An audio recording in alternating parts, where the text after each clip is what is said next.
आपली बातमीमध्ये तुम्हा सर्वांचं स्वागत आहे। भारत आणि न्यूझीलंड दहशतवादी, कुटीरवादी आणि अतिरेकी घटकांविरुद्ध एकत्र काम करतील। भारत आणि न्यूझीलंडच्या संबंधांविषयी बोलताना पंतप्रधान माननीय नरेंद्र मोदीजी यांनी सांगितलं, फ्रेंड्स, आतंकवाद के खिलाफ हम दोनों एक मत है। चाहे 15 मार्च 2019 का क्राइस्ट चर्च आतंकी हमला हो या 26 नवंबर 2008 का मुंबई हमला, आतंकवाद किसी भी रूप में अस्वीकार्य है। आतंकी हमलों के दोषियों के खिलाफ कड़ी कार्रवाई आवश्यक है। आतंकवादी, अलगाववादी और कट्टरपंथी तत्वों के खिलाफ हम मिलकर सहयोग करते रहेंगे। इस संदर्भ में न्यूजीलैंड में कुछ गैर कानूनी तत्वों द्वारा भारत विरोधी गतिविधियों को लेकर हमने अपनी चिंता साझा की। हमें विश्वास है कि इन सभी गैर कानूनी तत्वों के खिलाफ हमें न्यूजीलैंड सरकार का सहयोग आगे भी मिलता रहेगा। इथे महिमा मंडन होईल तर ते छत्रपती शिवरायांचंच होईल। औरंग्याच्या कबरीचं उद्दातीकरण होणार नाही, मुख्यमंत्री माननीय देवेंद्र फडणवीस जी यांनी अधिवेशनातून सांगितलं। आज यातनं एक संदेश निश्चितपणे जातो आहे की या देशामध्ये महिमा मंडन होईल तर ते छत्रपती शिवरायांच्या मंदिराचं होईल, औरंगजेबाच्या कबरीचं होणार नाही। हे देखील या निमित्ताने लक्षात घेतलं पाहिजे। आज हे ठीक आहे, खरं म्हणजे त्या औरंग्याची कबर कशाला हवी, परंतु आपल्याला देखील कल्पना आहे की एएसआय ने त्याला 50 वर्षापूर्वी संरक्षित म्हणून अशा प्रकारचं त्या ठिकाणी स्थळ म्हणून घोषित केलेलं आहे आणि म्हणून त्याचं संरक्षण देखील करायची जबाबदारी ही राज्य सरकारवर आणि केंद्र सरकारवर येऊन पडलेली आहे। काय दुर्दैव आहे, ज्या औरंग्याने आमच्या हजारो लोकांना मारलं त्याच्याच कबरीचं संरक्षण आम्हाला करावं लागतं। पण एक वचन तुम्हाला निश्चितपणे देतो, काहीही झालं तरी या महाराष्ट्रामध्ये औरंगजेबाच्या कबरीचं महिमा मंडन होऊ देणार नाही, त्याचं उदात्तीकरण होऊ देणार नाही। त्याचं उदात्तीकरण करण्याचा कोणी प्रयत्न केला तर तो प्रयत्न त्याच ठिकाणी चिरडून टाकण्याचं काम या आम्ही केल्याशिवाय राहणार नाही। हे वचन छत्रपती शिवरायांच्या या मंदिराच्या समोर आपल्या सर्वांना मी देतो। जीवन में रात कितनी ही अंधेरी क्यों ना हो, सुबह होना तय है। पंतप्रधान माननीय नरेंद्र मोदी जी यांचा तरुणांना सल्ला। मैं सभी नौजवानों से कहना चाहूंगा, जीवन में रात कितनी ही अंधेरी क्यों ना, लेकिन वो रात ही है, सुबह होना तय होता है। और इसलिए हमारे में वो पेशेंस चाहिए, आत्मविश्वास चाहिए। है ये हालत है और मैं हालत के कारण नहीं हूं, ईश्वर ने मुझे किसी काम के लिए भेजा है, ये भाव होना चाहिए।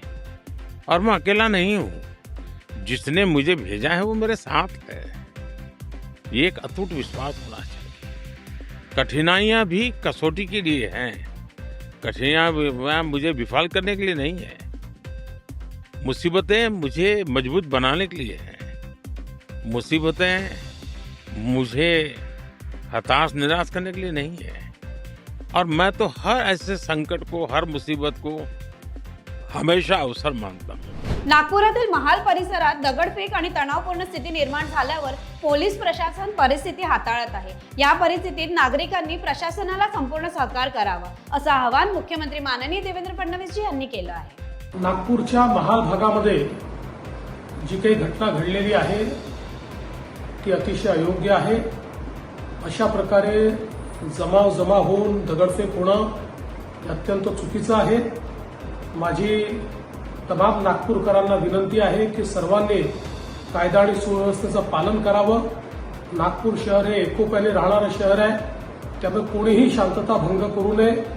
मी स्वतः या परिस्थितीवर पूर्ण नजर ठेवून आहे। नागपूरच्या पोलीस आयुक्तांना स्पष्टपणे सांगितलेलं आहे की जे दंगे करत असतील त्यांच्यावर कडक कारवाई केली पाहिजे.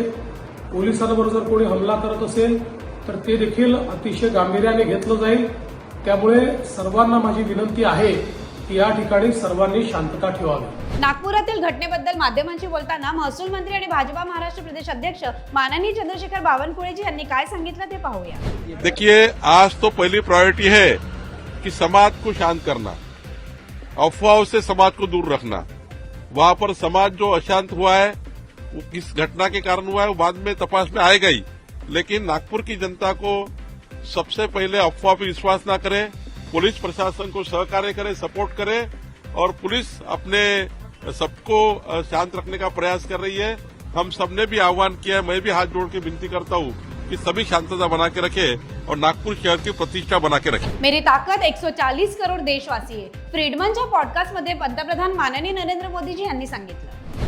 और मेरी जो ताकत है वो मोदी नहीं है, 140 करोड़ देशवासी, हजारों साल की महान संस्कृति परंपरा, वो ही मेरा सामर्थ्य है. इसलिए मैं जहां भी जाता हूं तो मोदी नहीं जाता है. हजारों साल की वेद से विवेकानंद की महान परंपरा को 140 करोड़ लोग उनके सपनों को लेकर के, उनको आकांक्षाओं को लेकर के मैं निकलता हूँ. और इसलिए मैं कि दुनिया के किसी नेता को हाथ मिलाता हूँ ना तो मोदी हाथ नहीं मिलाता है, 140 करोड़ लोगों का हाथ होता है वो. तो सामर्थ्य मोदी का नहीं है, सामर्थ्य भारत का है. मर्द आम्ही मराठे खरे, दुश्मनांना भरे कापरे, देश रक्षावया, धर्म तारवया, कोण झुंजात मागे उरे. मुख्यमंत्री माननीय देवेंद्र फडणवीसजी यांचं औरंगजेबी विचारधारेला सडेतोड उत्तर. संपूर्ण मोगली साम्राज्याचा निपात केला आणि दिल्लीवरही झेंडा गाडणारे जर कोणी होते तर ते मराठे होते. मर्द आम्ही मराठे खरे, दुश्मनांना भरे कापरे, देश रक्षावया, धर्म तारावया, कोण झुंजात मागे उरे असे सांगणारे मराठे हे अटके पार त्या ठिकाणी पोचले.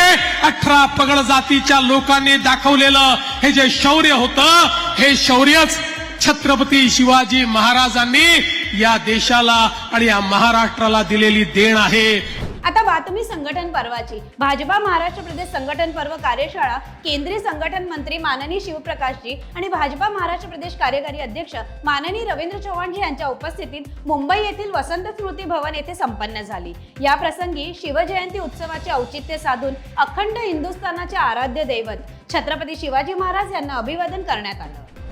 आजचा विशेष दिवस अर्थातच हिंदवी स्वराज्य संकल्पक महाबली शहाजीराजे भोसले यांची जयंती. शहाजीराजे यांनीच हिंदवी स्वराज्याचं स्वप्न सर्वप्रथम पाहिलं. हे स्वप्न सातत्यात उतरवण्यासाठी त्यांनी अथक संघर्ष केला.